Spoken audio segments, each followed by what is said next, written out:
मला तुम्हाला एक गोष्ट सांगायला जाम आवडेल इथेशा, कारण का माझ्या घरामध्ये मला आवरा स्वातंत्र्य ना, की मला जी वस्तू खावायची इच्छा झाली किंवा मला माझा घर कसा ठेवायचा किंवा कोणची वस्तू मला काय ठेवायची आहे, तर तिथं मला कोणी आडवी नाही. मला आवरा म्हणजे माझ्या घरामध्ये स्वातंत्र्य पण मी आताच्या या कलियुगामध्ये पण बघताव काही घरामध्ये माझ्या काही गोष्टी कानावरती येतात, काही गोष्टी मी डोळ्यासमोर पण बघताव का घरच्या बाईला म्हणजे आवरा पण स्वातंत्र्य देत नाही का तिच्या इच्छेची भाजी ती बनवून खाऊ शकता, आवरा पण तिला स्वातंत्र्य नसतं.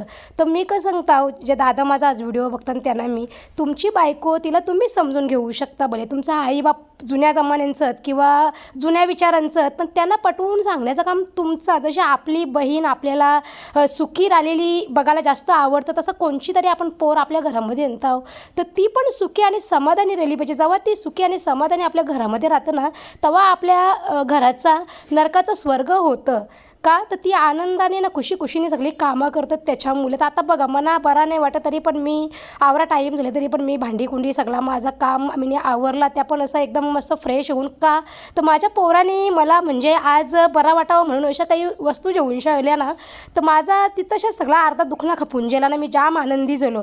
तुम्ही नुसतं तुमच्या बायकोला 10 रुपयाचा गजरा प्रेमाशा आणला ना, तरी तिचा आनंद किंवा तिचा तो सुख ना तो गगनात मावणार ना. तुमच्या घरांची आई बहीण ना बायको असतं ना, तिला तुम्ही सेम जीव लावा, बघा तुमचं घर सुखी झालेलं राहणार नाही. पट्ट का नाही तर मला कॉमेंटमध्ये नक्की